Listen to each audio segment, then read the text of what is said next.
Okay, good to see you. Welcome to our page today. And I just want to share a word with us because somebody have asked me this question: the difference between love and crush. How do I know I love somebody?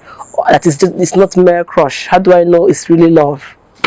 Alright, so that's why I'm making this video, because I want the person and any other person that wants to hear me or learn to know the difference, because many people don't actually know the difference. So I have written a few things that we may note, and again I've taken out a few examples in the Bible that we can use to know when is love and when is crush. I have enough examples here, but I'll just take out two examples from the Bible that we'll use today. So first of all, I've written down that love is a feeling of deep affection. Love is a feeling of deep affection for someone or for something. So let's say we're talking about human beings here, so I'm going to be using for someone here. I'll leave something out of it. So love is an intense or deep affection for someone. When you see the person, you have this intense feeling for that person. Alright? While crush is a feeling of infatuation for someone, especially when that person do not stand a chance with you. Difference. Now, you can love anybody, but most time infatuations can be with somebody you cannot even have access to, someone that is not in your league or your class. For instance, many of us loved Michael Jackson. We loved them. We were infatuated. Some people were seeing him in their dreams. Some people were having wet dreams but Beyonce for the men. All right. So that is infatuation. You can have infatuation about someone that you know you don't stand a chance with. It's practically obvious that you don't stand a chance with this person, even if it's in real life. Forget about Michael Jackson or Beyonce that is not anywhere in your country. It could be your boss in the office and your secretary. You know your boss is married. You know your boss just that somehow he's a cute man and he's rich. You begin to imagine they can be his wife, and the dude is married, happily married. But because of infatuation, you're imagining things with that person. That is what infatuation does. It makes you have deep obsession for someone that is out of your league, something that is practically impossible. For a child, you are an adult, the girl is a child, you are imagine she can be your wife. Thinking of child abuse. So that is how you can tell a crush from genuine love. Alright, so now I also have that love have great interest or pleasure in that person. Interest. The interest is interest of possessing and maintaining. But infatuation comes with taking pleasure from the person, from the thing. You don't plan to give the thing pleasure. You're planning to obtain, to withdraw, to take pleasure from that thing. So if it's a woman, you just see what comes to your mind is sex. You can't just picture anything about her. When you see her, just want to sleep with her. It's obviously you are infatuated with her. So it's either you're infatuated about her eyes or her legs or her shape or her something, or her smile or the way she talks or the way she's bossy or something. Is practically mostly about physical attraction for infatuation. But for love, sometimes when you look at the person, you don't even know why you love the person, because the person is not so cute or she's not so that beautiful, but somehow your heart longs to see the person or be with the person. Alright, so what is this infatuation I'm talking about? Infatuation is brief, like crush. It's short-lived, it's brief, while love is long-lasting. Love can be there after 10 years, after 20 years, after 40 years, after 2 years. After a year, I've not seen you for 3 years, I come back, I still realize I love you. But you can have infatuation over somebody last 3 years, and you travel abroad and come back.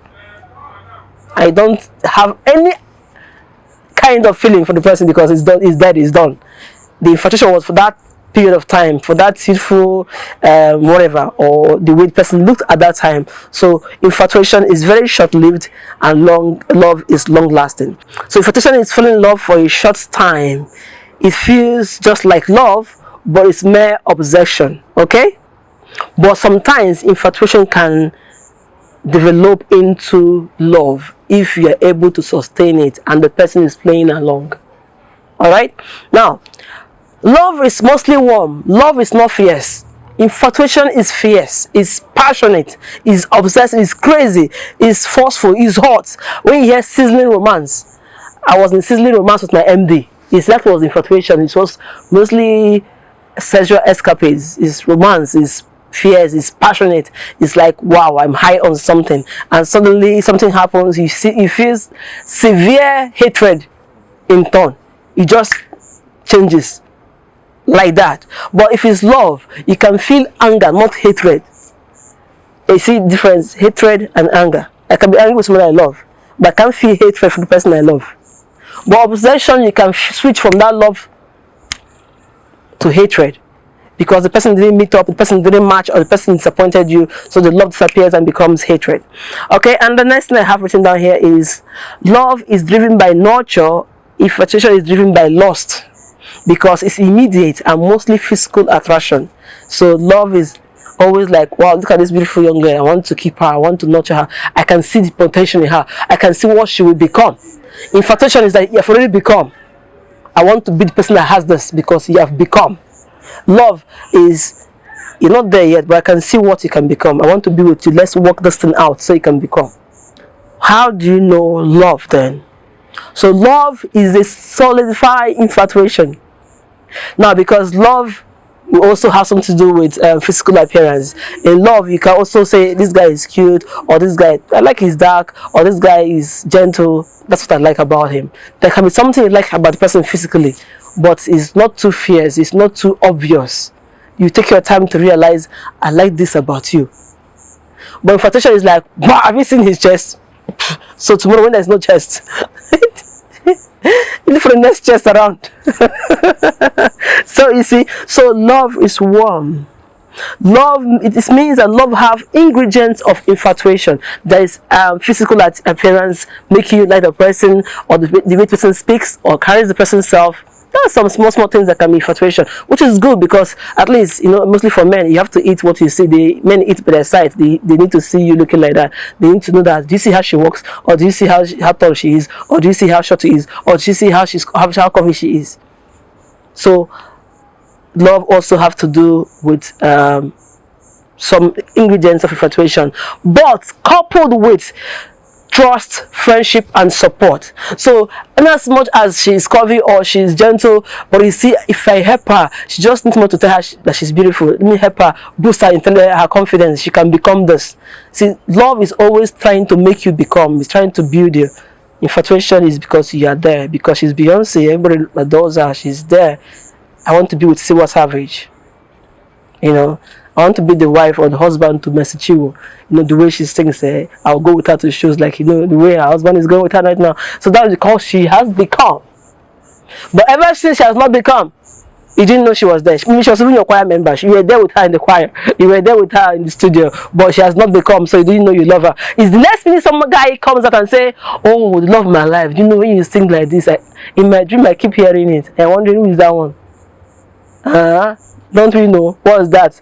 That's too much. That's wash. No, it's not wash. He is loving her and nurturing her and can see the future. But you're not seeing. She's fine. She's okay. Yeah, I still know her now. She sings. She did try. Let's see. She did sing. She did try. She gave voice. It's until, okay, I'll tell you a story, brief one. A friend of mine in school was lecturer. He was really naughty. He doesn't date women for a long time. Anyone he dates for a short while, 1 or 2 months, he'll be like, and he can't continue. And he was a crown prince. So the friends that realized and told his father that this your son will never marry you, and he can't become a king. So the best he can do to this young man, this is the crown prince, is I will do with him how we know he works. So we're going to take his girlfriend from him. It's only when we take his girlfriend he will wake up. So they went to his girlfriend and planned and said, no, I will start going out with you. And then you start pushing him and telling him that you're not having new love. So the next 2 weeks, he came out, started fighting. You want to take my wife? Don't you want to marry her? That is the girlfriend that he does not, he hardly even says girlfriend to. So some men are there, they don't even know if it's love. Because they're still waiting for something that will, they're waiting for infatuation, something that will thrill them.